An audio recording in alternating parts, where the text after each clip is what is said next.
Très bien, bienvenue à cette nouvelle causerie Lucie, aujourd'hui dédiée à notre label Lucie 26000 collectivité, une adaptation du référentiel Lucie 26000 spécifiquement pour les collectivités. Et donc, nous allons d'abord vous présenter qui est l'agence Lucie. On va vous faire un petit rappel sur qui nous sommes. Ensuite, je vais vous présenter la labellisation Lucie 26000 collectivité. Et ensuite, nous aurons le plaisir d'avoir le témoignage de la première ville labellisée Lucie 26000 sur le référentiel collectivité, qui est la commune de Baugé en Anjou. Et donc, on aura le plaisir d'avoir les éclairages concrets avec les témoignages de Bénédicte Roux, qui est directrice générale des services, et Erel Sanchez du service développement durable de la commune de Baugé en Anjou. Et puis ensuite, je vous présenterai une petite offre promotionnelle que l'on a en ce moment jusqu'à la fin de l'année. Voilà. Alors, l'agence Lucie, donc un certain nombre d'entre vous nous connaissent déjà, mais un petit rappel, Lucie, on est une petite équipe d'une dizaine de personnes basée à Paris, et puis moi, nouvellement, je me suis installé à Nantes, donc voilà, je suis la première luciole détachée de l'équipe Lucie. Lucie, on est une société, parce qu'on pense souvent qu'on est une association, donc on est sous forme de SAS, mais on est détenu à 50% par des associations et par des organisations qui sont engagées de la même façon que nous pour défendre la RSE au quotidien. Et donc, dans l'équipe Lucie, nous sommes une équipe de passionnés et on a cet esprit militant qui pour nous est un terme positif et que l'on défend au quotidien pour faire avancer la RSE. Alors, vous voyez que depuis la création du label en 2007 et la création de l'agence Lucie telle que l'on est aujourd'hui en 2009, eh bien, on a fait pas mal de chemin. Et ce qui fait qu'aujourd'hui, on représente une communauté de plus de 700 organisations. Et donc, la communauté Lucie regroupe toutes les structures qui sont labellisées et également engagées dans les différentes démarches que l'on anime, puisqu'on a la labellisation Lucie 26000 qui est le cœur de notre activité, mais on gère également d'autres labels. Donc, on a également le label Toumaï, qui est un label premier pas en RSE. Donc, on va dire que c'est le petit frère de Lucie 26000, qui est avec une démarche plus légère. Et puis, on porte aussi des labels pour le compte de tiers, comme le label Envol, qui est un petit label environnemental pour des PME de moins de 50 personnes. Donc là, c'est spécifiquement sur la thématique environnement. Donc, on gère ce label pour le compte de CCI France. On gère également le label numérique responsable pour le compte de l'INR, l'Institut du numérique responsable. Et puis, là, nouvellement, on est en train de lancer le label Biodiversity Progress. C'est la petite fleur que vous voyez à gauche. Et ce label, on le gère pour le compte de Bureau Veritas Certification, notre partenaire qui a créé ce label. Et puis, on a également le centre de formation Lucie, mais ça qui donne lieu à d'autres présentations lors d'autres causeries spécifiques. Donc, vous aurez l'occasion de découvrir, si vous ne le connaissez pas encore, le centre de formation Lucie lors d'autres événements qu'on pourra vous présenter prochainement. Alors, donc 700 organisations au total dans la communauté Lucie au global, dont plus de 500 organisations sur la labellisation Lucie 26000 et toutes les organisations qui travaillent sur le référentiel Lucie 26000. Donc avec une répartition sur le territoire, comme vous le voyez, qui est assez inégale. Et on voit bien que les Pays de la Loire, c'est un territoire pionnier en RSE avec une belle avance sur les autres. Et on verra que, en termes de RSE, de RSO pour les collectivités, le département du Maine-et-Loire est également pionnier en la matière. Donc, on a parmi ces 500 organisations engagées sur le référentiel Lucie 26000, il y en a plus de 150 qui sont labellisées actuellement et les autres sont en cours de démarche, dont certaines sont sur un programme qui prend plus de temps qu'on appelle le parcours 1, 2, 3 Lucie. Et vous voyez aussi sur ce slide qu'on a une majorité de petites et moyennes organisations dans la communauté Lucie, parce que c'est la volonté, ça a été la volonté dès la création du label, d'être accessible à tous, que quel que soit le type d'organisation, quelle que soit la forme juridique, quelle que soit la taille. Donc même les plus petites organisations peuvent s'engager dans la labellisation Lucie 26000. C'est une question d'implication et d'engagement dans la démarche, plus de capacité. Mais on va voir comment ça fonctionne. Alors, on a aussi pour nous épauler un réseau de plus de 90 consultants sur toute la France, dont certains sont généralistes et puis d'autres sont plutôt spécialistes sur certaines thématiques ou sur certains types d'organisations. On a le plaisir aujourd'hui d'ailleurs d'avoir quelques-uns de nos consultants partenaires. Et donc, les consultants Lucie sont là à la disposition des organisations qui mènent les démarches pour les accompagner en fonction de leurs besoins. Et vous avez vu tout le chemin que l'on a fait depuis la création du label, et on n'aurait pas réussi à faire ça tout seul, évidemment. Et donc, on a avec nous eh bien, tout un écosystème de partenaires, donc à commencer par les partenaires qui font partie intégrante du fonctionnement de l'agence Lucie et de nos process de labellisation que vous voyez sur la gauche.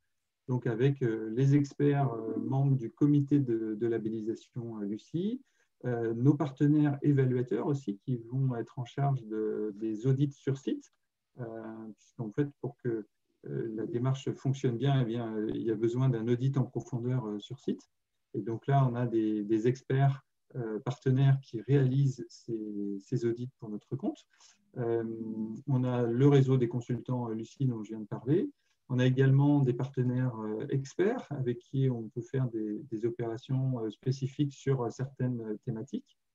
Également des partenaires institutionnels qui nous soutiennent avec, par exemple, des programmes de financement, par exemple des aides régionales sur la RSE. Et puis, on a également des clubs et réseaux partenaires avec qui on coopère et qui animent des réseaux d'entreprises et d'organisations engagées en RSE. Et pour pouvoir faciliter l'engagement des structures adhérentes à ces différents réseaux, eh bien, on fournit des conditions préférentielles pour tous les adhérents de ces réseaux qui veulent se lancer dans la labellisation Lucie 26000 ou les autres démarches que l'on propose. Alors, si on regarde maintenant comment fonctionne la labellisation Lucie 26000 collectivité, qui est le sujet du jour. Donc, on rentre là dans le cœur du sujet.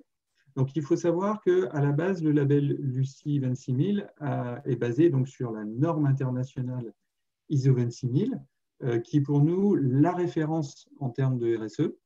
Cette norme qui est sortie en 2010 et qui a été signée par plus de 90 pays est une norme internationale et qui définit clairement ce qu'est le développement durable et son application dans les organisations qu'on appelle la responsabilité sociétale. Donc, le gros avantage de cette norme, c'est qu'elle donne une définition claire du sujet, parce que c'est souvent un petit peu obscur, et puis chacun a souvent un peu sa propre définition de la RSE. Et bien, via l'ISO 26000, on sait clairement que la RSE, eh bien, ça regroupe les 7 grandes thématiques que vous voyez à l'écran. Donc, on voit évidemment que il y a la thématique environnement, mais ce n'est qu'un des 7 grands chapitres de l'ISO 26000. Dans l'ISO 26000, on va regarder aussi tout ce qui concerne le respect des droits humains fondamentaux, tout ce qui concerne les relations et conditions de travail, tout ce qui est l'éthique des pratiques, et notamment la relation avec les fournisseurs, par exemple, tout ce qui touche la notion d'achat responsable. On va regarder tout ce qui est relation avec, alors quand il s'agit d'entreprises, les clients et les consommateurs, mais quand on touche à d'autres types d'organisations, on va le voir tout à l'heure dans le référentiel Lucie 26000 collectivité, eh bien là, on ne va plus parler de clients et de consommateurs, mais de citoyens. On va regarder également tout ce qui touche à l'intérêt général, donc tout ce qui est action sociétale et ancrage territorial. Et puis également il y a une thématique transverse qui regroupe un petit peu, qui est transverse à tous les autres domaines, qui est la gouvernance de l'organisation. Comment on fait en sorte que la gouvernance de l'organisation soit responsable. Et donc, voilà, l'ISO 26000 donne cette définition claire à travers ces 7 grands chapitres qui sont détaillés après en sous-parties. Et donc, on a une vision claire et détaillée de ce qu'est la RSE à travers l'ISO 26000. Et c'est ce qu'il y a de plus complet en la matière. Donc, quand on se réfère à l'ISO 26000 pour construire et développer sa démarche RSE, eh bien, on est assuré d'avoir une démarche RSE complète et de n'oublier aucun sujet. Par contre, il faut savoir que l'ISO 26000 a une particularité, c'est qu'elle n'est pas certifiable. Donc, contrairement à ce qu'on peut parfois voir, il n'y a pas de certification ISO 26000. Et donc, l'objectif à la création du label Lucie, c'était premièrement de créer un référentiel qui soit accessible à tous. Donc, il y a eu un gros travail on va dire, de vulgarisation de l'ISO 26000, parce que ça a beau être une norme très complète, elle reste quand même assez complexe à utiliser à partir du texte normatif international. Et donc, le référentiel Lucie 26000, c'est on va dire une traduction opérationnelle de la norme ISO 26000. C'est une méthodologie clé en main pour appliquer les principes de l'ISO 26000 de façon pratique dans son organisation. Donc ça, c'était le premier objectif. Et puis, le deuxième objectif du label, c'était de rendre ce référentiel pratique, de le rendre labellisable de façon à pouvoir pallier au fait que l'ISO 26000 n'est pas certifiable. Voilà, donc petit retour historique sur la création du label. Méthodologie pratique qui permet de construire, de structurer sa démarche RSE selon l'ISO 26000 grâce à une méthodologie clé en main, et la possibilité de valoriser tout cela avec un label. Et donc, au fur et à mesure du développement de notre activité, on a développé une expertise qui est le fait de produire ce qu'on appelle des déclinaisons sectorielles du référentiel Lucie 26000 générique.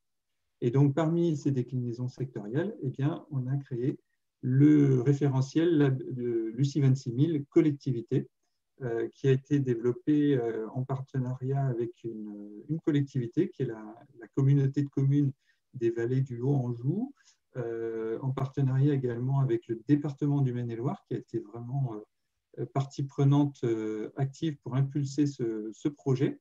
Et donc, la communauté de communes des vallées du Haut-Anjou était pilote sur ce projet et a été ensuite labellisée.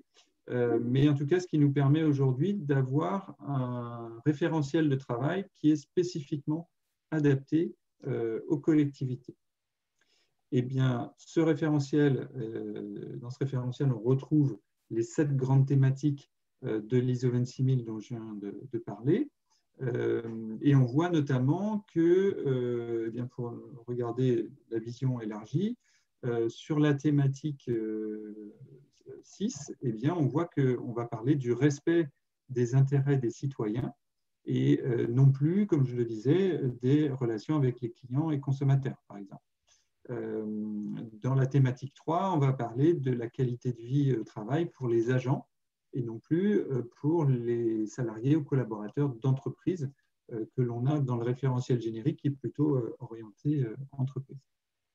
Alors, pourquoi un label RSO pour les collectivités?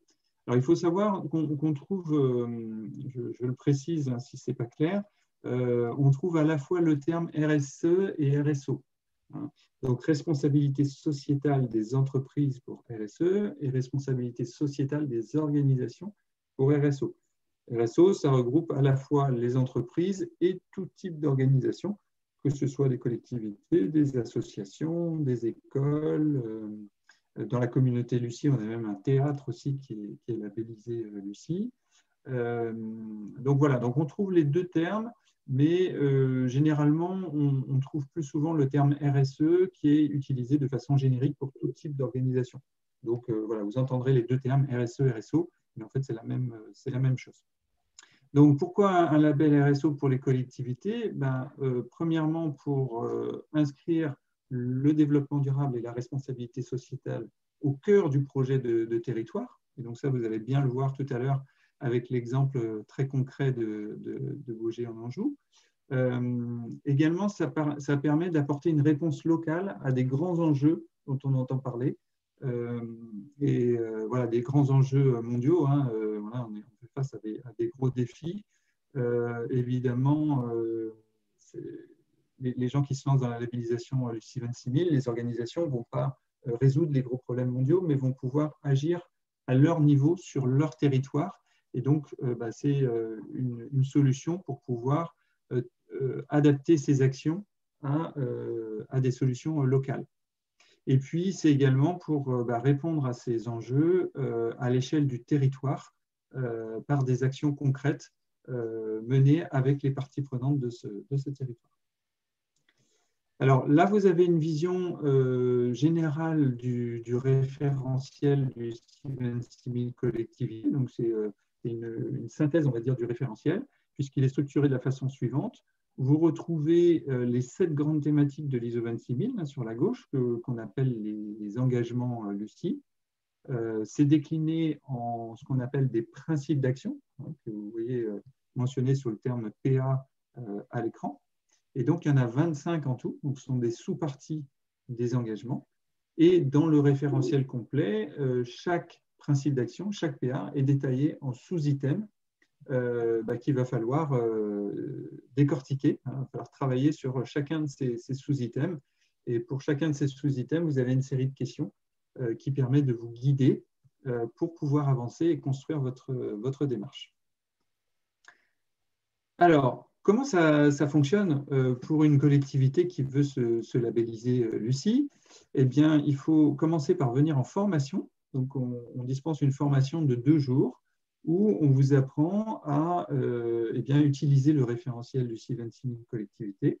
Vous travaillez sur un cas fictif sur lequel vous allez appliquer tout ce qu'on va vous montrer en formation. Donc, on montre tous les outils, toute la méthodologie pour construire, structurer votre démarche. Et en même temps, on vous apprend, via la construction de cette démarche, à faire un autodiagnostic complet de votre collectivité. Et c'est le travail que vous allez devoir faire à la suite de la formation, grâce à une plateforme en ligne qui s'appelle Lucie Online. Et donc, comme chez Lucie, on aime bien travailler dans la bonne humeur et on aime bien avoir des petits noms sympas pour nos outils, Lucie Online, vous le trouvez sous le terme LOL. Voilà, donc LOL chez Lucie, ça veut dire Lucie Online, et non pas la fameuse expression que tout le monde connaît ou un fameux jeu vidéo que les jeunes connaissent aujourd'hui. Mais en tout cas, c'est une plateforme en ligne qui va vous permettre de gérer toute votre démarche et de piloter tout le reste de votre démarche RSE. Donc, il va falloir vous auto-évaluer sur chacun des principes d'action grâce à la méthodologie que vous avez vue en formation. Et à la suite de ça, eh bien, vous rédigez un rapport complet d'auto-évaluation sur la plateforme Lucie Online. Et donc, cette phase vous permet à la fois de vous approprier la démarche et de construire, de structurer votre démarche ISO 26000 de façon pratique. Et en même temps, ça permet de vous préparer à la phase suivante, qui est l'audit sur site. Et donc, on a un de nos partenaires dont je vous parlais tout à l'heure, qui va venir sur site faire un audit de maturité RSO. Et donc, nous, on travaille avec 2 partenaires pour la labellisation Lucie 26000, qui sont Bureau Veritas Certification d'une part, que vous connaissez tous, et RSEval d'autre part, qui est un petit cabinet d'audit RSE. Et à votre entrée dans la démarche, vous avez le choix entre l'un ou l'autre. Et dans tous les cas, vous avez un évaluateur ou une évaluatrice de l'organisme que vous avez choisi qui vient sur site et qui va interviewer tout un panel de collaborateurs. Donc, il va interviewer des gens à tout niveau de la collectivité, donc des élus, des agents, des parties prenantes externes. L'idée, c'est que ce soit un panel représentatif de l'organigramme. Et l'idée, c'est qu'en recoupant les résultats de ces différents entretiens, l'évaluateur dresse un diagnostic le plus réaliste possible de votre niveau sur chacun des principes d'action. Et donc, à l'issue, eh bien, vous allez avoir votre niveau sur chacun des 25 principes d'action. il y a 3 niveaux possibles. En gros, vous êtes en niveau bon, moyen ou faible. C'est illustré sous forme de feu tricolore, de façon à ce que ce soit bien clair. Donc, vous êtes en vert, orange ou rouge, ce qui permet après, en synthèse, de bien visualiser là où vous avez déjà un niveau bien avancé, là où vous avez des progrès effectués, et puis là où il y a des actions urgentes à mettre en place. Et l'évaluateur va également vous faire des recommandations d'action pour que vous puissiez progresser. Puisqu'il faut bien comprendre que ça diffère d'un audit de certification. Ce n'est pas le passage de l'évaluateur qui va faire que vous allez être labellisé ou non. L'évaluateur, lui, va juste poser son diagnostic d'expert. Donc, il va dresser l'état des lieux de départ. Et il va vous faire des recommandations pour qu'à partir de cet état des lieux, vous puissiez progresser partout où c'est nécessaire. Il faut savoir que le label Lucis, ce n'est pas un label d'excellence, c'est un label d'engagement et de progrès. Donc, l'idée, ce n'est pas de vous sanctionner, surtout pas. L'idée, c'est de regarder tout ce que vous avez déjà en place, comment on peut l'améliorer, et donc comment on va vous permettre de progresser partout où c'est nécessaire. Et le label va vous permettre de valoriser cette démarche d'engagement et de progrès. Et donc, c'est pour ça qu'à la suite de l'audit, on ne s'arrête pas là, parce que c'est bien de faire la photo à l'instant T, mais ça permet d'avoir un éclairage concret. Mais ce qui va surtout compter, c'est ce qui va se passer après. Comment vous allez pouvoir, à partir de là, mettre un plan d'action approprié. Et donc, à la suite de l'audit sur site, vous devez rédiger un plan d'action de progrès où vous allez prendre des engagements concrètement partout où vous êtes en orange ou rouge. Donc, partout où vous avez été évalué en vert, vous n'avez pas obligation de prendre d'engagement parce que vous avez déjà un bon niveau. Vous pouvez très bien le faire de façon volontaire pour aller toujours plus loin que ce que vous faites déjà, mais ce n'est pas obligatoire. Par contre, partout où vous aurez été évalué en orange ou rouge, là, vous aurez obligation de prendre des engagements pour progresser en mettant des échéances en face. Donc, vous rédigez votre rapport d'engagement sur la plateforme LOL, et ça passe devant un comité de labellisation Lucie, qui est composé d'experts extérieurs à l'agence Lucie.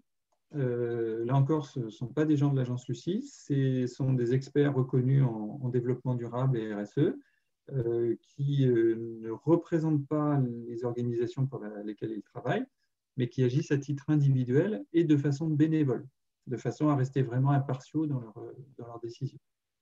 Et donc, le comité de labellisation va regarder le niveau que vous avez eu lors de l'évaluation. Donc, il va regarder le rapport et votre niveau global, et il va regarder le plan d'action que vous avez mis en face pour voir si c'est cohérent et si c'est adapté, si c'est à même de vous faire progresser de façon appropriée par rapport au diagnostic de départ qui a été établi. Et donc, si le label vous est accordé, c'est pour une durée de 3 ans. Et donc, le label vous est accordé avant même la mise en œuvre de votre plan d'action. Et c'est pour ça qu'il va falloir ensuite regarder si vous mettez bien en œuvre ce plan d'action.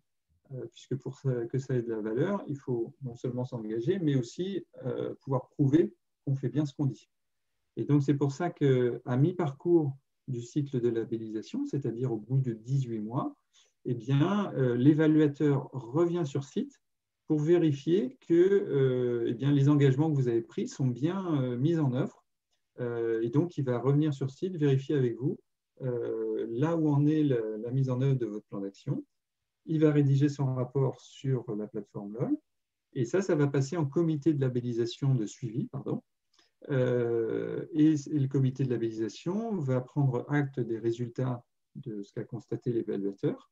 Donc, si vous respectez bien vos engagements, le label vous est confirmé jusqu'à la fin des 3 ans. Par contre, s'il y a un constat que vous ne respectez pas vos engagements, là, il y a un risque de retrait du label. Ce n'est pas arrivé souvent, mais c'est déjà arrivé. Et donc, c'est ce qui donne toute la crédibilité à votre démarche, puisque à partir de ce moment-là, vous pouvez apporter la preuve que vous réalisez bien vos engagements.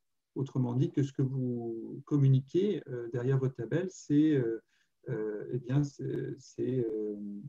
se retrouve de façon probante dans vos actions et vous pouvez apporter toute la matière nécessaire pour prouver que vous faites bien ce que vous dites. Et puis, au bout des 3 ans, il y a un renouvellement qui est tacite, sauf si vous souhaitez arrêter, bien évidemment. Et vous repartez sur un nouveau cycle avec les mêmes étapes, sauf qu'il n'y aura plus la formation, mais vous devrez faire une mise à jour de votre auto-évaluation. Il y aura de nouveau un audit sur site global et vous devrez prendre des engagements actualisés, adaptés à cette nouvelle évaluation, avec de nouveau un passage en comité de labellisation et une vérification à 18 mois. Ce sont des cycles d'amélioration continue qui se succèdent. Alors, deux précisions importantes sur ce processus de labellisation. Premièrement, dès la création du label, on était très attaché à ce qu'il y ait une séparation des pouvoirs. Vous ne retrouvez pas forcément dans d'autres démarches de ça, mais chez Lucie, ce n'est pas nous, l'agence Lucie, qui facturons la démarche, qui décidons de vous attribuer ou non le label. Chacun a ses actions, a ses responsabilités. Donc, comme vous l'avez vu, donc nous, l'agence Lucie, on est là pour vous aider à vous lancer dans la démarche au départ. Ensuite, pour coordonner tout le process de labellisation, l'évaluateur, lui, il a son rôle de poser son diagnostic d'expert et puis de vérifier 18 mois après si les engagements sont bien suivis. Et le comité de labellisation, lui, il a le rôle de décider si vous accorde le label et si vous le maintenez 18 mois après, en toute indépendance. C'est vraiment le comité est vraiment souverain. Nous, on n'a aucun moyen d'action sur le comité de labellisation. Donc, ce qui fait qu'on n'est pas jugé partie. Et puis, deuxième élément important, c'est que pour tout ce processus de labellisation, vous êtes normalement en autonomie, vous avez toutes les capacités de faire les choses vous-même. Mais par contre, si vous avez besoin, on a notre réseau de consultants partenaires qui sont là à votre disposition pour vous accompagner en fonction de vos besoins. Mais ça ne fait pas partie du processus standard, c'est quelque chose qui est en option et qui vient en plus du budget de labellisation Lucie, dont on aura l'occasion de parler pendant les questions-réponses tout à l'heure. Alors, une fois qu'on a vu maintenant le processus de labellisation, Lucie, ce n'est pas seulement le label et le processus, la méthodologie pour être labellisé, c'est aussi la communauté Lucie, comme je vous le disais tout à l'heure. Et cette communauté Lucie, ce n'est pas juste l'addition des structures, c'est une communauté qui vit.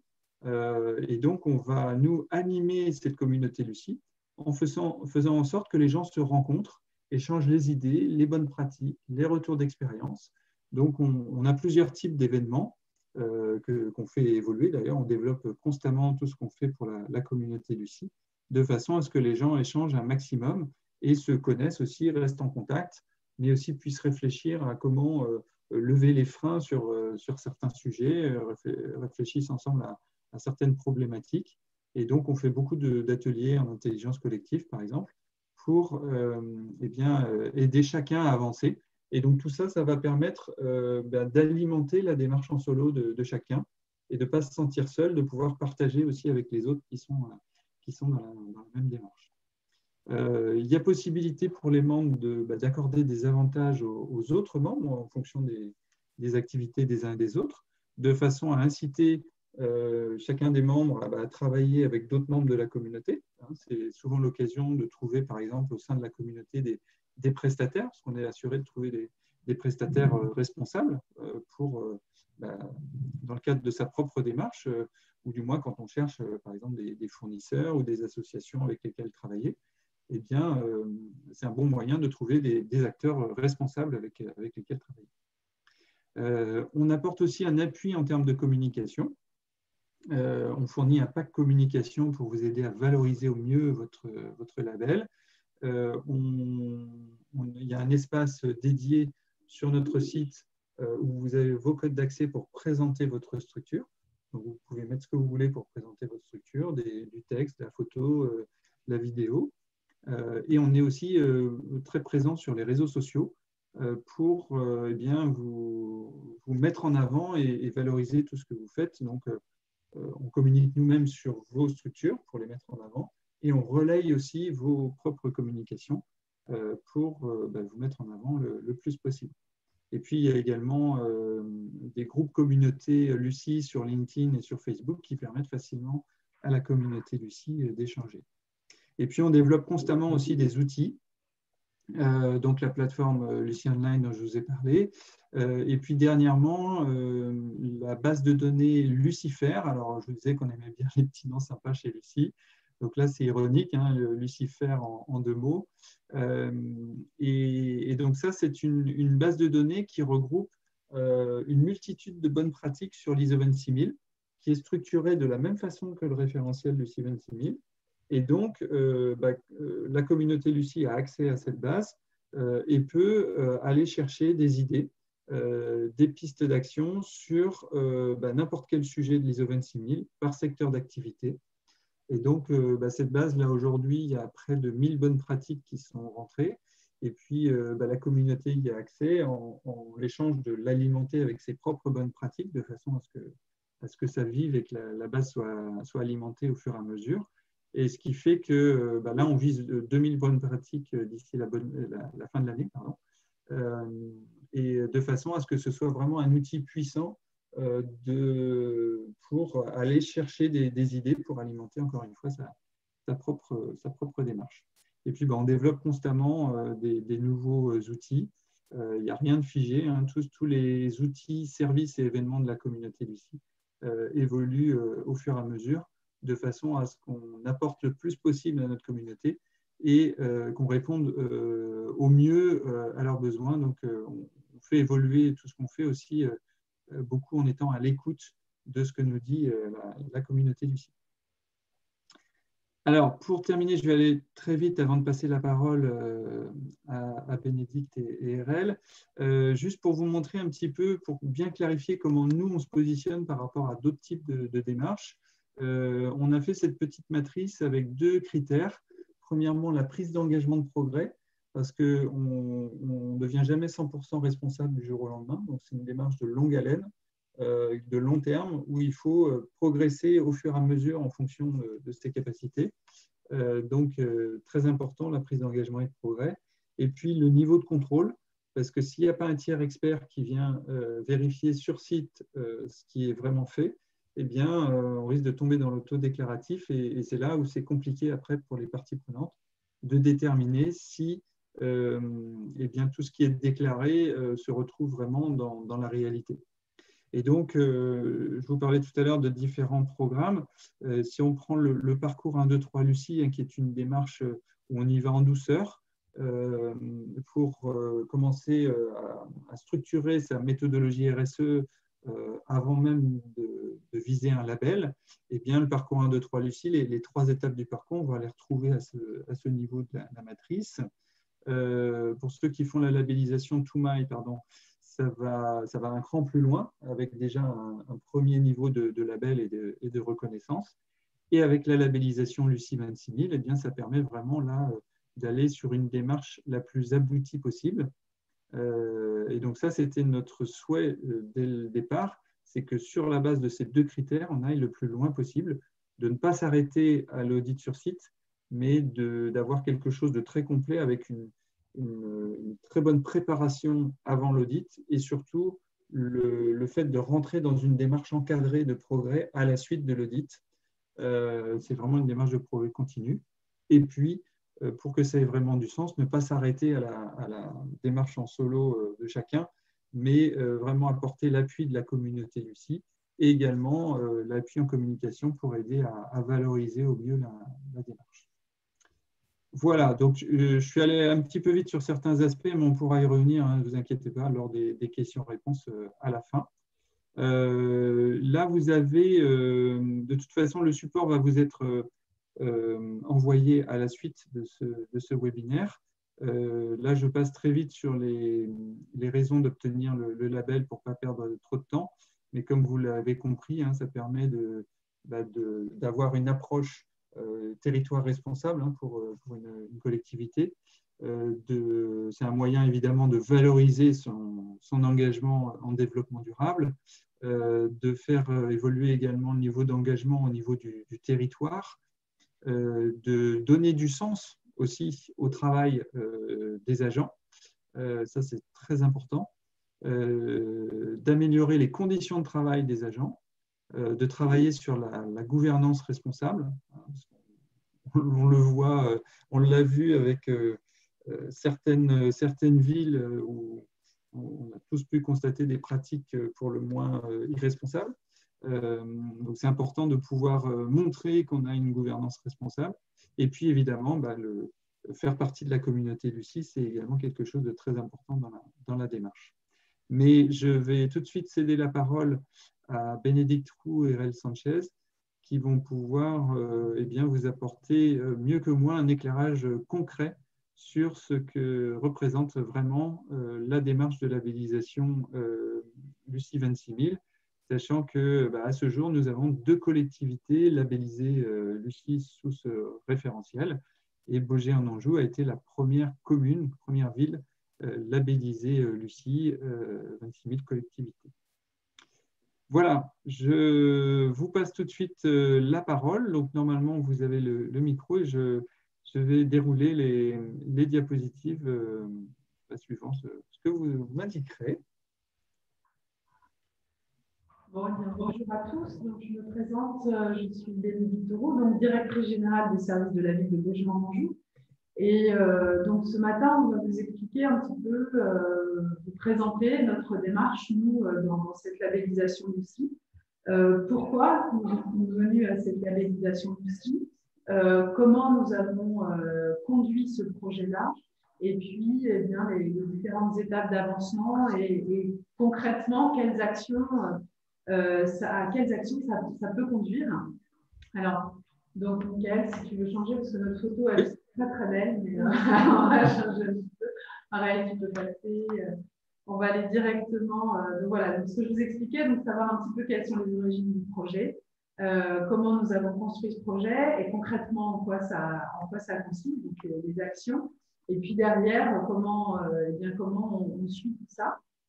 Donc, si on passe à la slide suivante, l'origine en fait de cet engagement dans ce processus RSO et labellisation Lucie, eh bien, il est venu de rencontres citoyennes.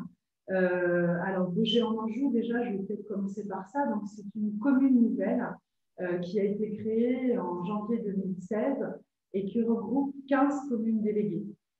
Et dans ce cadre-là, au bout d'un an et demi de fonctionnement sous ce processus de commune nouvelle, les élus, les agents, les équipes, on avait tous besoin de savoir un petit peu quels étaient les avis des habitants quant à tous les projets et toutes les actions qu'on pouvait engager, parce que quand on crée une commune nouvelle, on se retrouve avec des histoires locales différentes, on se retrouve avec des fonctionnements différents, des communes différentes, puisque Baugé fait 3500 habitants et la plus petite commune, c'est 50 habitants. Et donc, forcément, on n'a pas nécessairement la même vision, le même état d'esprit, la même histoire locale. Je pense que c'est important aussi, cette notion d'histoire locale. On n'avait pas les mêmes visions dans ces 15 communes déléguées. Et il nous paraissait important, avec les élus et les équipes, eh bien, de savoir si ce qu'on avait engagé depuis 2016, si les actions qu'on avait lancées depuis 2016 répondaient aux besoins de la population, à ce qu'ils attendaient. Est-ce qu'on était, pardonnez-moi l'expression, mais totalement à côté de la plaque ou pas? Et donc, on a décidé d'organiser ce qu'on a appelé donc, des rencontres citoyennes.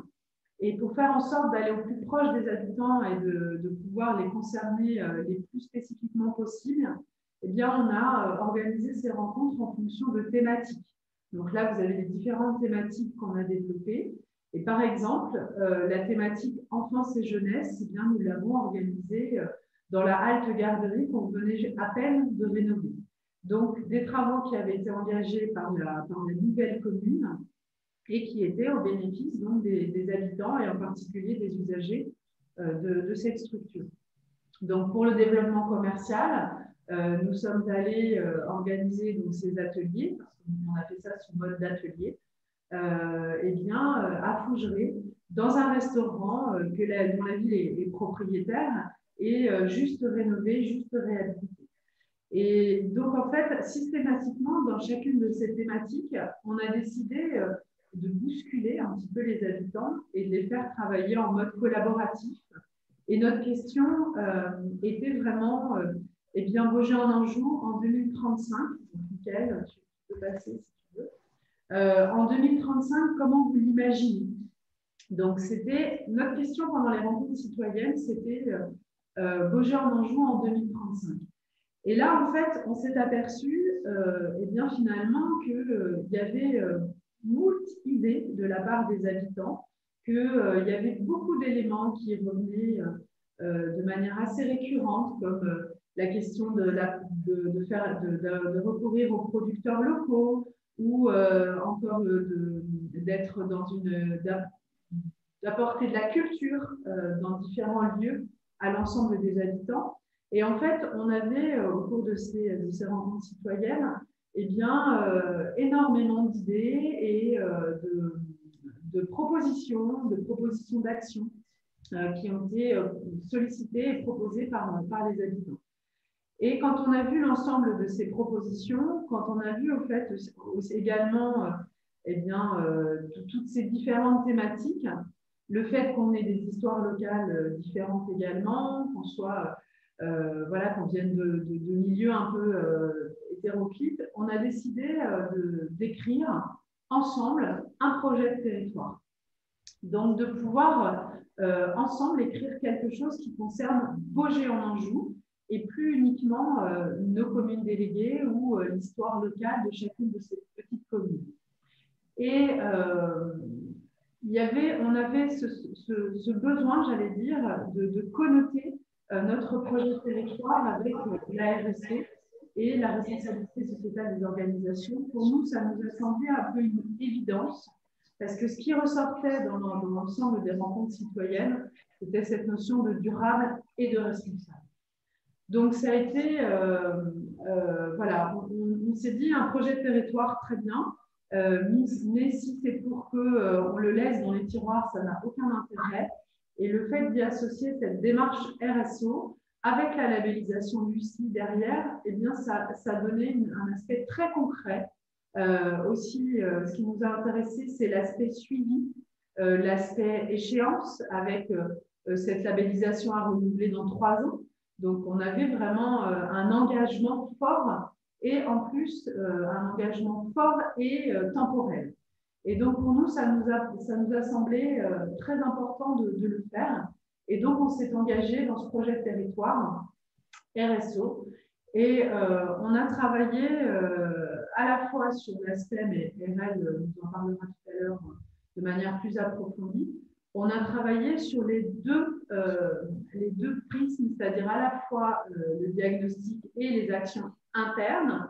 Donc, notre équipe, nous, Baugé en Anjou, en tant qu'employeur, et notre équipe d'agents, Mickaël le soulignait tout à l'heure, c'est extrêmement important dans cette démarche d'associer les agents et de faire en sorte qu'ils adhèrent aussi à ce dispositif, parce que ce sont les premiers acteurs de cette labellisation. Et en tout cas, moi, en tant que directeur général, il me paraissait très important que les agents viennent avec satisfaction, qu'ils prennent plaisir à travailler et surtout qu'on leur donne du sens dans les missions qu'ils pouvaient exercer. Et ça, jusqu'alors, on n'avait pas vraiment trouvé l'outil qui nous permettait de donner du sens. Et aujourd'hui, la labellisation Lucie, eh bien, elle permet ça. On a quelques illustrations sur nos murs, mais vous n'allez pas les voir. Mais on a quelques actions que développera aussi IRL qui se sont vraiment concrétisées dans le cadre de cette labellisation Lucie au profit de nos agents. Donc, on a travaillé sur la dimension interne et on a travaillé aussi sur la dimension externe. Et on a décidé d'associer les deux, c'est-à-dire l'interne et l'externe. Et on a travaillé, alors là, vous avez un débat public en forme d'atelier où étaient mêlés à la fois les agents, les élus, mais aussi tous nos partenaires, du moins ceux qui vont venir se déplacer, mais un certain nombre de partenaires et de parties prenantes dans nos différentes thématiques et dans nos différentes actions. Alors, pour faire tout ça, Mickaël, si tu veux bien passer, on a décidé d'être accompagnés parce qu'en fait, notre projet de territoire RSO avait aussi une autre vocation qui était d'engager le plan local d'urbanisme. Donc, seul en interne, c'était impossible à mener. Donc, on a décidé de lancer une consultation pour avoir un accompagnement, je pense que c'est le mot parce que cabinet, c'est trop restrictif, donc un accompagnement pluridisciplinaire. Et on a eu, pour la partie projet de territoire RSO PLU, donc le groupe pluridisciplinaire Citadia, plus spécialisé sur la partie PLU, mais qui était le coordinateur de l'ensemble. Air Public dans la partie communication, et c'est vraiment eux qui nous ont accompagnés sur tous les ateliers collaboratifs qu'on a pu mettre en place avec la population, avec les agents. Et puis Chorus Consultant, plus particulièrement sur la partie RSO, projet territoire RSO. Là aussi, qui nous a sérieusement accompagnés pour nous poser les bonnes questions, nous chercher parfois dans nos retranchements, parce que Michael le disait tout à l'heure, c'est assez simple en fait de répondre à des questions, mais souvent on répond un peu en surface. Et Chorus Consultant, Jean-Claude Courte, nous a vraiment accompagnés pour aller au plus profond de nos démarches, au plus profond de nos actions, et nous a questionnés vraiment de manière assez précise. Alors, ça nous a permis déjà de faire un diagnostic qui était complet, mais surtout de se projeter dans l'avenir et d'essayer d'imaginer de nouvelles choses, mais également de se rendre compte que finalement, eh bien, la RSO, on en faisait sans le savoir, et on avait déjà quelques cases qui étaient déjà cochées. Alors, c'était des prémices, c'était des petites choses, mais on avait déjà quelques cases qui étaient cochées. Et puis, plus particulièrement donc, sur la labellisation, donc Florence Brunet, de la société Altamir, qui est avec nous, et donc qui nous a accompagnés, plus particulièrement qui a accompagné Eric Sanchez sur toute la partie diagnostic et auto-évaluation. Donc, elle a été un soutien très important. Alors, en termes de concertation de l'ensemble de la population, on a, vous voyez, eu un certain nombre d'échanges. Okay, ouais, merci. On a eu un certain nombre d'échanges, comme je le disais tout à l'heure, donc avec les agents, avec les élus, les habitants, les entreprises. Nous avons organisé, donc, avec le concours de notre équipe pluridisciplinaire, 3 débats publics, des séminaires agents élus, des comités techniques paritaires qui sont regroupés. Il y a eu un certain nombre d'entretiens individuels aussi, des COTEC entre les agents et les élus. Et puis des réunions de commission municipale où le sujet de la RSO et de la labellisation était très souvent à l'ordre du jour. Et on a également adressé des questionnaires à l'ensemble du personnel, puisque certains voilà, ne sont pas forcément à l'aise en séminaire ou en débat. Donc, on a essayé d'aller les chercher d'une autre manière via les questionnaires. Donc, au global, ça représente donc, à peu près 150 heures de débat. Et donc, ces débats nous ont permis de constater, comme je le disais à l'instant, que nous avions déjà dans notre mode de fonctionnement et dans nos différentes actions, eh bien, quelques démarches déjà RSO. De constater aussi que sur certaines, on avait pas mal de progrès à réaliser. Et puis, d'imaginer aussi eh bien, des actions nouvelles qui nous permettraient d'aboutir à une RSO plus développée. Donc, je vais laisser la parole à Hélène Sanchez, qui va vous expliquer un petit peu plutôt la méthode et la technique que nous avons utilisée pour arriver à cette labellisation. Bonjour à tous, donc Hélène Sanchez, je suis responsable du service développement durable et j'ai été particulièrement au cœur du pilotage du projet de labellisation Lucie. Donc, si tu veux bien passer, Michael, à la... Ouais, voilà, très bien. Donc, on a procédé à cette démarche en mode projet, très classiquement. Hein. Donc, on a commencé par un diagnostic de notre territoire, donc établir une photographie. Aujourd'hui, quelle est la vision du territoire? Je vais me répéter, mais c'est vraiment le cœur du sujet en demandant à la fois aux habitants quelle était leur vision, mais aux agents et à nos différents partenaires, donc via les débats publics, les entretiens. Donc là, vous avez un visuel qu'on a utilisé lors du débat public où, en fait, à partir des premiers constats, on a soumis ces premiers constats aux habitants en leur demandant, ben voilà, est-ce que vous êtes d'accord avec cette vision du territoire? Donc, ils devaient classer les affirmations. Donc, oui, je suis plutôt d'accord. Non, je ne suis pas du tout d'accord. Ou alors, oui, mais il faudrait préciser. Donc voilà, c'est vrai que le fait d'avoir mené en parallèle à la fois le projet de territoire et le PLU, ça nous a, voilà, ça a motivé un certain nombre d'habitants à se déplacer. C'est vrai qu'on a été très surpris lors du premier débat public où on s'est retrouvé à 170. Voilà, ça montrait l'intérêt de la démarche et de la volonté des habitants de s'impliquer dedans. Donc, si tu veux bien passer, Mickaël. Donc, la deuxième étape, une fois qu'on a fait notre diagnostic, donc le visuel que vous avez, ça donne une idée de la traduction graphique qu'on a voulu donner à ce diagnostic. Donc, vous avez une sorte de camembert avec les grandes thématiques de la RSO, la gouvernance, l'environnement, le social, l'économie, le sociétal. Et on a essayé d'indiquer, alors sous forme de couleurs, le niveau, on va dire, de maturité de notre collectivité dans ces différents domaines. Donc, plus il y a de vert, plus on était mature, et plus il y a de rouge, plus il y avait de travail à engager pour vraiment se rapprocher d'une responsabilité sociétale dans notre organisation. Donc, au vu de l'ensemble de ce diagnostic, on a fait tout un travail de priorisation, parce qu'on ne pouvait pas travailler sur tout en même temps. Donc, on a défini 6 axes de travail prioritaires. Donc, on a fait ça sous forme de jeu, en fait. Les participants avaient un certain nombre de points à attribuer. Et donc, voilà, ils devaient distribuer leurs points en fonction de différentes thématiques qui leur paraissaient prioritaires. Donc, sont ressortis sur notre territoire l'agriculture durable, la politique des transports et des déplacements alternatifs, construire des équipements et des bâtiments durables.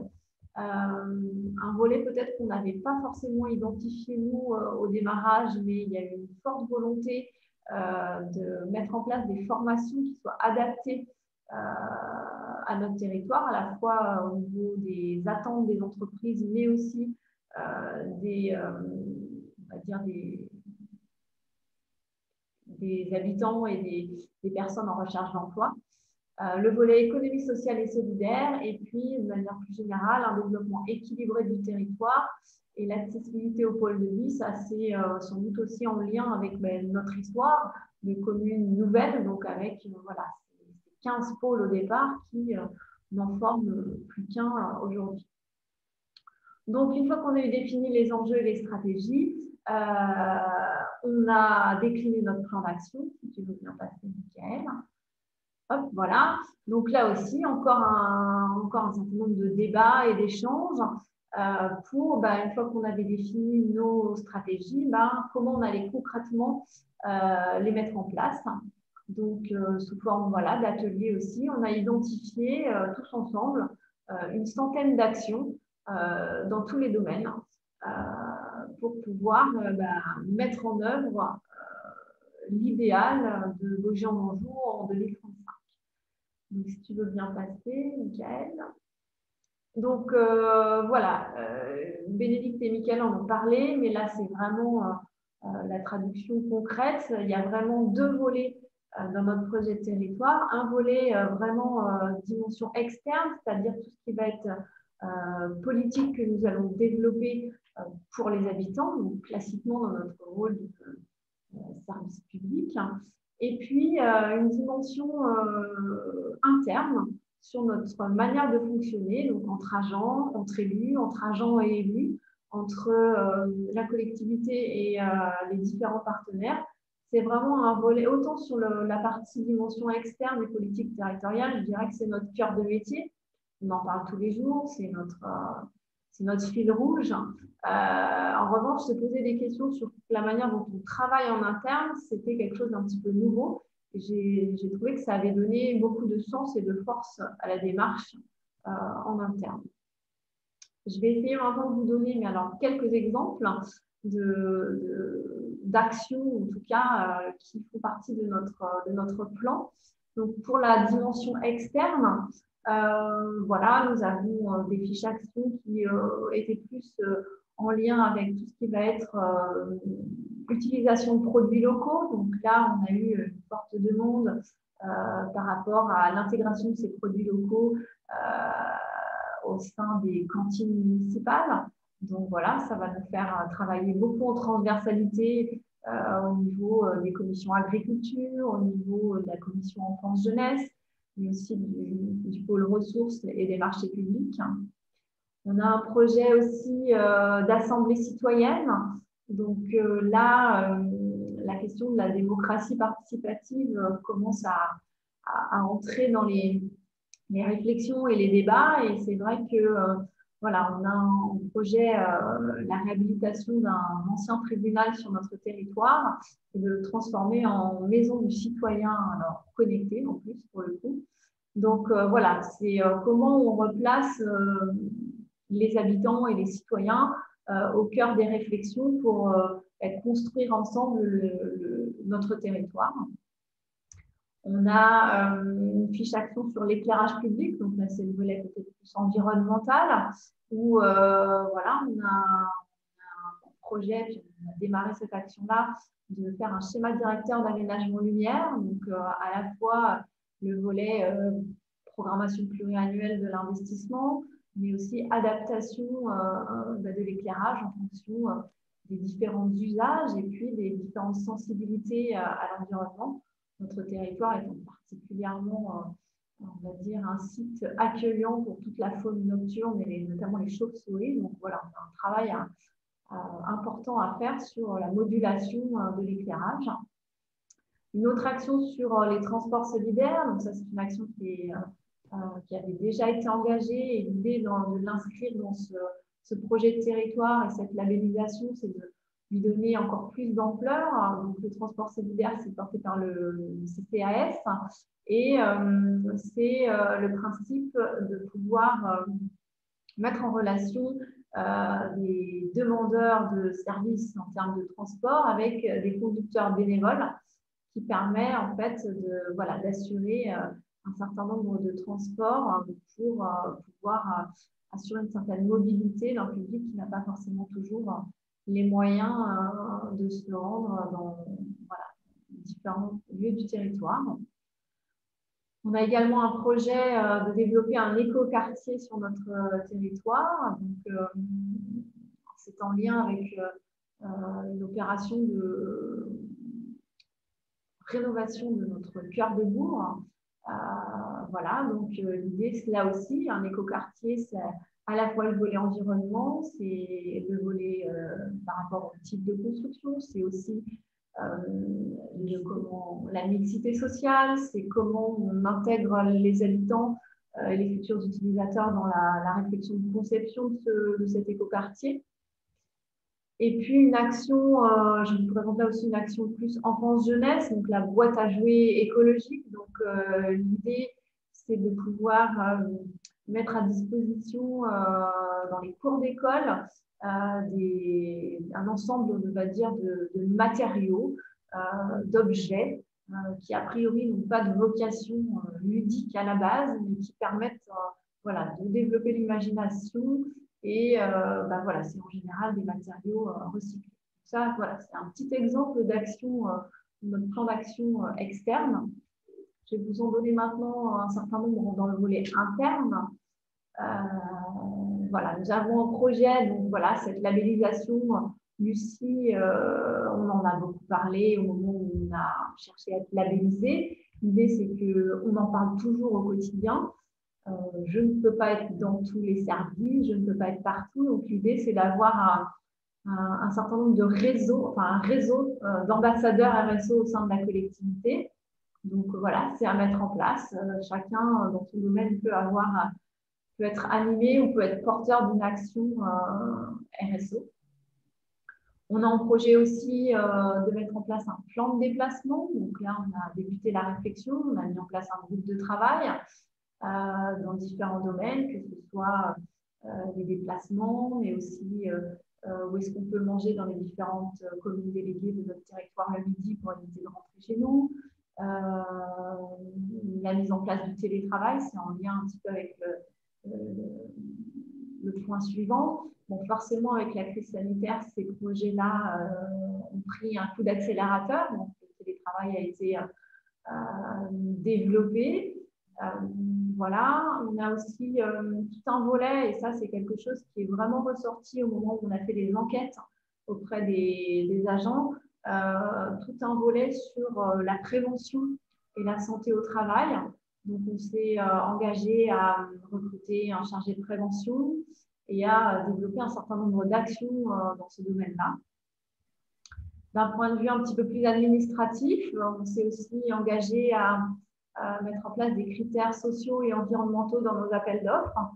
Pas si facile que ça. Madame Grenet nous avait alerté voilà, sur le fait que voilà, demander ou intégrer des critères RSE, il faut vraiment que ce soit en lien avec l'objet de la concertation. Donc voilà, ça demande un travail à chaque consultation pour bien analyser quels peuvent être les critères RSE sur lesquels on peut questionner nos partenaires.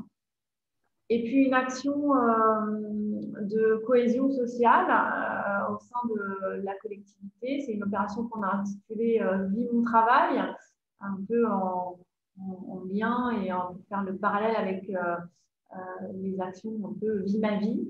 Donc là, l'idée, c'est que voilà, les agents de différents services qui sont tirés au sort puissent découvrir le travail des autres pour éventuellement voilà, mieux comprendre les difficultés ou les contraintes de chacun et pouvoir découvrir d'autres facettes de la collectivité. Si je peux compléter un petit peu les propos d'Erel, je voudrais juste ajouter qu'en fait, l'ensemble de ces différentes actions donc, que nous avons déclinées eh bien, sont conduites à la fois par un élu et par un agent. C'est-à-dire que sur chacune des actions, nous avons déterminé deux pilotes, un pilote élu et un pilote agent, qui est en charge de suivre chacune des actions. Donc, ce qui fait qu'on mobilise un certain nombre de personnes au sein de la collectivité dans le cadre de cette démarche RSE. Et je voulais juste souligner aussi que nous avions, grâce à cette démarche, eh bien, engagé aujourd'hui un conseiller de prévention. C'est-à-dire que déjà, actuellement, nous avons un conseiller de prévention. Et pour la partie producteurs locaux que nous avons vu tout à l'heure sur la dimension externe, eh bien, nous avons engagé aussi une chargée de mission spécifiquement sur ce sujet-là pour mettre en place les producteurs locaux et du moins les mettre en lien avec la collectivité pour faire en sorte que dans nos restaurants scolaires, eh bien, nous ayons un peu plus de part de produits locaux. Donc concrètement, c'est vraiment très factuel et on a déjà des actions qui se réalisent. Mais ce qui est important, c'est qu'il y a vraiment un binôme élu-agent qui pilote chacune des actions. Et ça, en termes de gouvernance aussi, c'est essentiel dans cette partie-là. Donc voilà, vous avez vu un petit panel de l'ensemble des 100 actions que nous avons pu sélectionner quand on a écrit notre projet de territoire. Donc parmi, si tu veux bien passer, Michael, encore. Voilà, donc parmi ces 100 actions, nous en avons sélectionné 50 que nous avons présentées au label Lucie. Comment on a fait pour sélectionner ces 50 actions?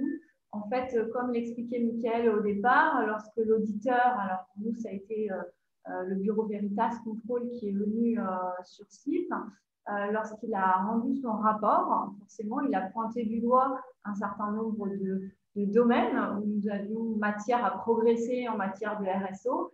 Et donc, nous avons essayé de répondre aux différents enjeux qu'il avait pointés en sélectionnant des fiches bien particulières dans notre projet de territoire qui répondaient et qui nous permettraient de progresser dans ces domaines de la RSE. Donc voilà, nous avons présenté 50 fiches et nous avons été donc labellisés en décembre 2019 pour 3 ans. Donc voilà, nous étions la première commune labellisée. Si tu veux bien passer, Michael. Hop, donc voilà, en termes de communication, nous avons essayé de mettre en valeur cet engagement. Donc bien sûr, traditionnellement, via des médias utilisés en collectivité, le bulletin municipal, le site internet, tout ce qui va être réseaux sociaux. Et donc, nous avons organisé une cérémonie de labellisation. Nous avons essayé aussi de faire partager cet engagement, et notamment avec les habitants qui ont participé, etc. Et donc, nous avons créé un panneau que nous avons intitulé Ville durable et responsable, que nous avons installé aux différentes entrées de notre territoire pour, quand on rentre sur Baugé-en-Anjou, on voit que voilà, la ville est engagée. Bon, après, classiquement, on a mis ça aussi sur nos signatures mail. Enfin, voilà, il y a plein de déclinaisons possibles. On essaye aussi, lors de nos communications, dans nos offres d'emploi, voilà, de mettre en valeur cette démarche. Et c'est vrai qu'on a eu quelques retours dans les derniers recrutements où, en fait, on nous a bien indiqué que cette démarche avait fait pencher la balance dans des choix d'emploi. Si tu veux bien passer, Michael. Voilà, et là, voilà, elle est allée plus vite que la musique. Mais voilà, c'était vraiment une dimension importante sur le fait que c'est vraiment une démarche partagée. Et c'est surtout d'abord une démarche qui doit avoir un portage politique fort, c'est-à-dire que le binôme maire et directrice générale des services est capital pour que voilà, la locomotive de la RSE ce soit au quotidien. Alors moi, je me suis placée en tant que coordinatrice sur la partie avant la labellisation. J'ai quand même passé, on va dire, un mi-temps pour préparer la labellisation sur 1 an. En termes de suivi, j'estime à peu près à 10% de mon temps pour le suivi des différentes actions. Et puis surtout, la mise en œuvre, ce n'est pas moi qui le fais, bien sûr. Comme l'a dit Bénédicte, on a un binôme agent élu par fiche Lucie. Donc, on a 13 binômes. Et donc, mon rôle à moi, voilà, c'est d'aller régulièrement voir où ils en sont rendus, les questionner, chercher à construire avec eux des indicateurs qui permettront voilà, d'assurer un bon suivi. Voilà, globalement, je crois que j'ai fait le tour de notre expérience. C'est vraiment quelque chose, quand on a mené le projet de territoire en même temps que ce volet, on n'a pas dit on fait de la RSO, on a fait un projet de territoire avec des lunettes RSO, en se posant des questions RSO, mais on n'a pas, c'est pas un projet RSO à côté du projet de territoire, c'est tout mêlé en fait. Voilà. Très bien. Merci beaucoup à vous deux pour cet éclairage très concret. Je pense que là, on voit très clairement comment ça a été mis en œuvre et ce que ça représente. C'est très important, RL, ce que vous venez de dire sur le fait de ne pas avoir mis en place une démarche en silo, parce que c'est vraiment l'erreur à ne pas faire en termes de RSE. La RSE, c'est vraiment une démarche globale qui doit s'insérer dans le fonctionnement global.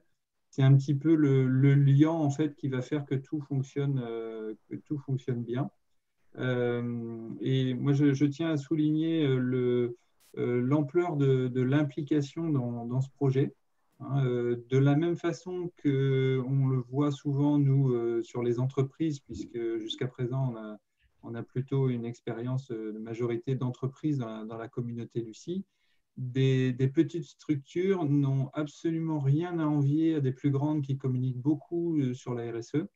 Là, on a un cas concret vraiment d'une implication vraie et sincère et en profondeur pour faire les choses de façon responsable à tous les niveaux. Et ça, nous, c'est notre rôle de le valoriser avec le label Lucie. Et puis, je trouve qu'il y a un très bon signal aussi qu'on voit déjà depuis un certain temps dans les entreprises, et je trouve ça absolument encourageant aussi de commencer à le voir dans des collectivités, d'avoir des gens qui viennent travailler pour vous en grande partie parce que vous êtes une collectivité engagée et responsable. Et ça, je pense que c'est le signe d'un changement fort et qui est très encourageant et qui est un exemple de matérialisation concrète de des résultats que peuvent donner une démarche responsable, même en dehors de cette labellisation. Et puis, je tiens à souligner aussi une très belle valorisation du label. RL vous a présenté quelques exemples de valorisation de la démarche et du label. En tout cas, si vous passez par Baugé-en-Anjou, vous aurez le plaisir d'entrer dans la seule commune avec un panneau de ville engagée et responsable. Donc, ça, c'est vraiment quelque chose à souligner. Merci beaucoup à vous deux pour cet éclairage très concret. Je pense qu'on va avoir l'occasion de revenir sur certains points avec les questions-réponses. Juste avant ça, je vous présente une opération qu'on fait là jusqu'à la fin de l'année pour essayer de donner aux collectivités qui sont intéressées un petit coup de pouce pour s'engager dans le projet. Et donc, nous, on fait un petit effort sur la redevance Lucie, puisque dans le budget de labellisation, il y a une redevance annuelle. Et donc, pour tout engagement avant la fin de l'année, eh bien, on pourra appliquer une remise de 20% sur la redevance Lucie. Voilà, donc ça, c'est un petit avantage dont on souhaite faire bénéficier les collectivités qui sont intéressées pour, encore une fois, vous permettre de vous mettre le pied à l'étrier. Donc voilà, vous voulez profiter de cette causerie pour annoncer cet avantage que nous proposons. Et on va passer sans plus attendre. Ah oui, alors pardon, sur le timing, effectivement, hein, là, ça vous donne un petit peu les échéances, mais il y a un certain nombre de contacts qui sont déjà établis avec des propositions de budget qui sont en cours. Voilà, pour toute collectivité nouvellement intéressée, ça veut dire que maintenant, pour bénéficier de cette promotion, il faut aller assez vite, mais c'est encore possible. Voilà, en tout cas, on est à votre disposition pour en discuter et pour échanger sur votre projet. Et donc, on va passer sans plus attendre aux questions-réponses. On a la chance d'avoir parmi nous à la fois des collectivités qui sont extérieures à la communauté Lucie pour le moment, mais aussi des gens de la communauté Lucie, des consultants partenaires, dont Florence Brunet-Chauveau qui a accompagné la commune de Baugé-en-Anjou, qui nous fait le plaisir d'être avec nous ce matin et qui pourra peut-être apporter quelques petits compléments. Voilà, donc c'est à vous. Je crois que Héloïse, il y a eu quelques questions qui ont été posées. Et oui. Donc, on va tenter d'y répondre maintenant. Oui, alors la première question concerne... donc, c'est par rapport à la période de labellisation. Combien de temps avez-vous pris pour mettre tout ça en place à partir du moment où vous êtes entré dans la démarche? Irène, je vous laisse peut-être répondre. Oui. Il y avait déjà une première indication dans le détail de l'organisation à la fin de votre présentation, mais je vous laisse détailler. Globalement, on a eu la formation, on a eu la formation Lucie, on l'a fait en avril 2018. Voilà, le temps qu'on en parle aux élus, que voilà, le processus soit engagé. On a lancé notre consultation projet de territoire RSO durant l'été 2018. On a retenu nos partenaires au dernier trimestre 2018 et ensuite toute l'année 2019 a été consacrée à l'écriture, au diagnostic, aux enjeux et à l'écriture du projet de territoire. Donc, on va dire, on a bien sûr 1 an et demi entre le moment où on a été formé et la labellisation, sachant que vraiment le volet vraiment labellisation, ça m'a pris, voilà, surtout, on va dire, les 6 derniers mois de l'année 2019 pour voilà, vraiment faire l'auto-évaluation, le remplir sur LOL, avoir l'audit extérieur et écrire le projet de territoire, le plan d'action RSE. Ok, merci beaucoup. Après, il y avait une question que vous avez déjà un petit peu répondu, c'est par rapport à la place et au rôle des élus dans cette démarche. Peut-être vous voulez compléter sur tout ce que vous avez déjà dit. Ouais, c'est vrai que le maire a été extrêmement fédérateur et moteur dans l'action. Enfin, on l'a dit tout à l'heure, le maire et le DG, c'est un binôme qui est essentiel pour mener les deux diagnostics, enfin les deux démarches internes et externes. Et ensuite, donc c'est vrai que l'ensemble des élus, en particulier les présidents, adjoints présidents de commission, dans chacune de leurs commissions et dans chacune de leurs thématiques, eh bien, progressivement se sont appropriés la démarche. Alors, il faut savoir qu'on a commencé cette démarche, en fait, par un premier atelier collaboratif qu'on a fait exclusivement avec les élus pour leur présenter le référentiel. Et ça a été vraiment la première étape, et pour moi, elle est indispensable, parce que ce référentiel qu'on a eu tout à l'heure en début et qu'a présenté Michael, eh bien, il n'est pas instinctif et il a besoin d'être travaillé, d'être approprié. Et donc, derrière chacun des principes d'action, on a fait travailler les élus pour faire en sorte qu'ils se projettent sur une action concrète. Et sans cette présentation auprès des élus, je pense qu'on n'aurait pas engagé la démarche aussi facilement. Parce qu'ils ont vraiment joué, permettez-moi l'expression, mais ils ont joué avec ces principes d'action. Ils se sont projetés, ils ont échangé ensemble, ils ont appris à travailler de manière collaborative ensemble, et ce qui n'était pas nécessairement au départ gagné. Et là, c'est vrai que le conseil départemental avec Anjou Ingénierie nous a beaucoup accompagnés sur cette démarche d'appropriation de ce référentiel. Et c'était vraiment la première étape. Et une fois qu'ils y ont été sensibilisés, qu'ils ont trouvé certaines actions qui leur parlaient très concrètement et qui illustraient ce référentiel, eh bien, ils étaient plus à même d'échanger aussi avec les habitants notamment sur cette démarche RSO et l'aboutissement qu'on avait l'intention d'avoir. Donc, c'est pour moi, c'est un triptyque. Hein. La démarche, c'est les élus, c'est les équipes en interne et c'est les parties prenantes, les habitants, les entreprises, les associations. Et sans ce triptyque-là, ça ne peut pas fonctionner. Donc, les élus ont un rôle important parce qu'ils sont à l'initiative en fait, de la démarche et ils ont besoin de bien connaître, bien maîtriser le sujet. Donc, nous, en tant qu'équipe, on a un rôle aussi important parce qu'il a fallu les acculturer en fait, à ce référentiel. Et cet atelier d'acculturation a été la première étape et elle était indispensable. Super, merci beaucoup. Ensuite, une question sur le débat public. A-t-il eu lieu en présentiel ou via un outil numérique? Non, alors à l'époque, on n'était pas en crise sanitaire, donc on avait la chance de pouvoir se réunir autour de table et avec des post-it et avec le petit moment final de main d'honneur qui va bien. Donc non, c'était en présentiel. C'est vrai que aujourd'hui, c'est peut-être un peu plus compliqué à organiser. Ça se fait. Nous, on a eu l'occasion d'organiser un séminaire d'élus en début de mois. On a réussi à le faire en mode collaboratif et en mode échange.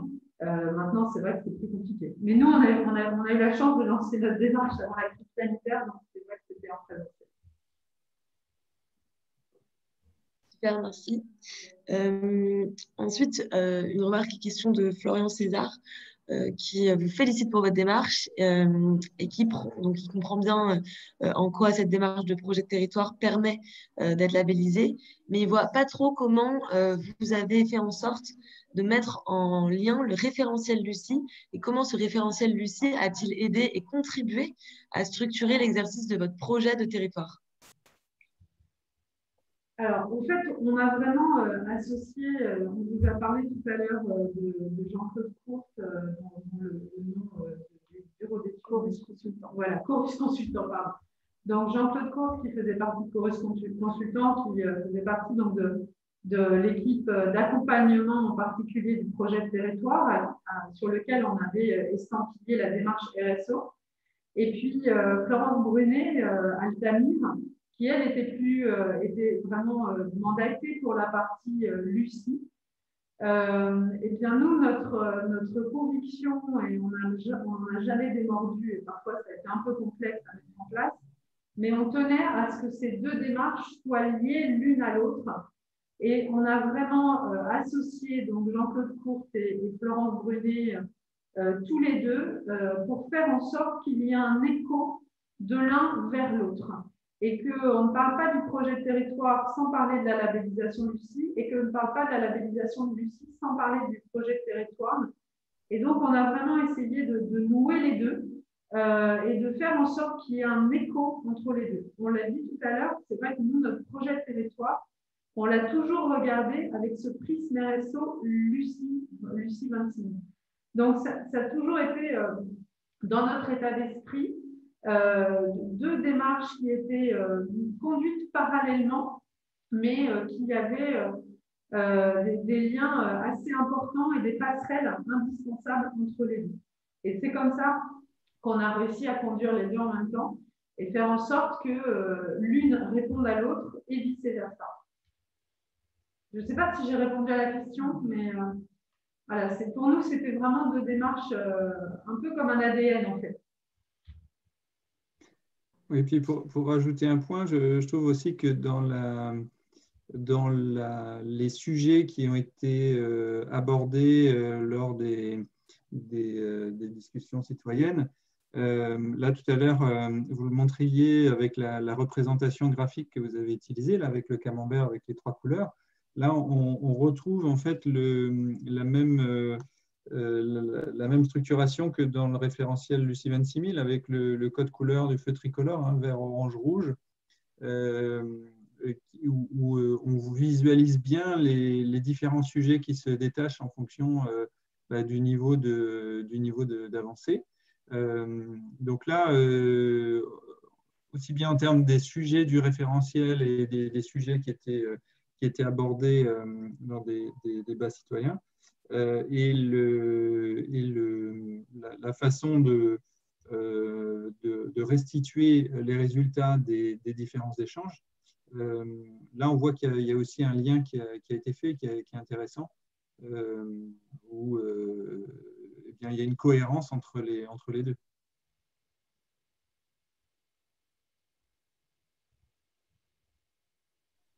Ok, super. Il n'y a pas d'autres questions. Tout le monde vous remercie.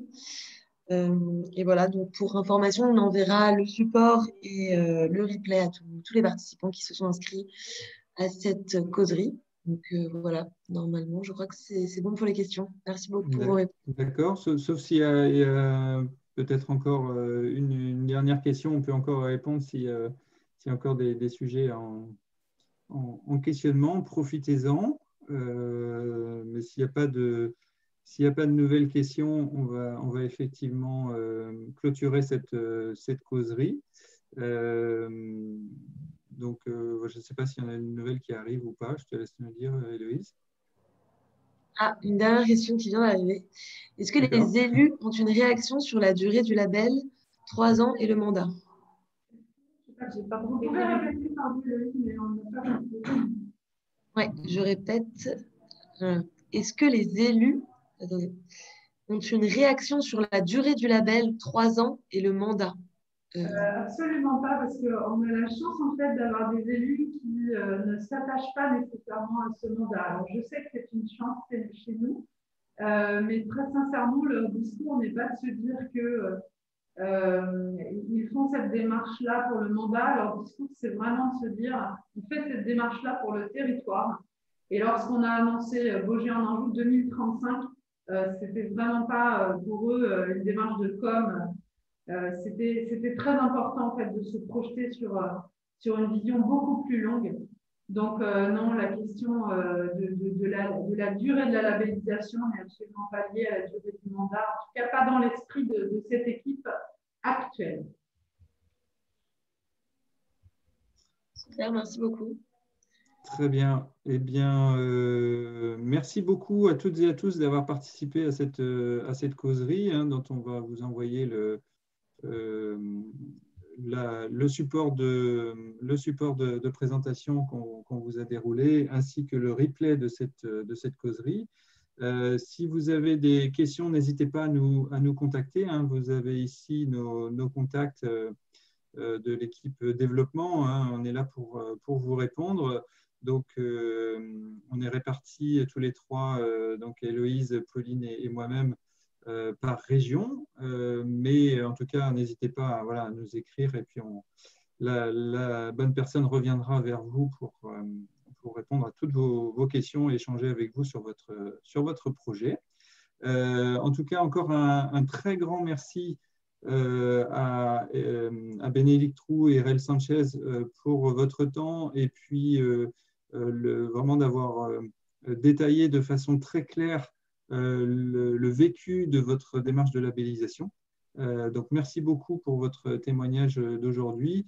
Un grand bravo pour votre implication. Moi, je tiens à saluer aussi le côté pionnier de l'engagement de Baugé en Anjou dans cette démarche. Parce que, comme j'ai dit tout à l'heure, à ce jour, il n'y a que 2 collectivités qui sont labellisées Lucie 26000. Et donc, c'est toujours vraiment à saluer le fait d'avoir cette démarche pour initier l'engagement d'une collectivité dans la labellisation. Donc, vous avez été les premiers, la première ville, ça c'est vraiment à saluer, donc un grand bravo pour ça. Et puis pour vraiment l'engagement sincère et en profondeur du maire de Baugé en Anjou, des élus, des agents, enfin de toute l'équipe. On voit que la démarche est vraiment partagée. Donc un grand bravo pour ça. Merci encore pour votre temps et votre disponibilité pour prendre le temps d'expliquer et de promouvoir cette démarche. Écoutez, un grand merci à toutes et à tous. À très bientôt pour des nouvelles causeries Lucie. Et prenez soin de vous. Très belle journée et on espère vous revoir bientôt. Très bonne journée. Au revoir. Merci beaucoup. Au revoir. Au revoir. Merci à tous.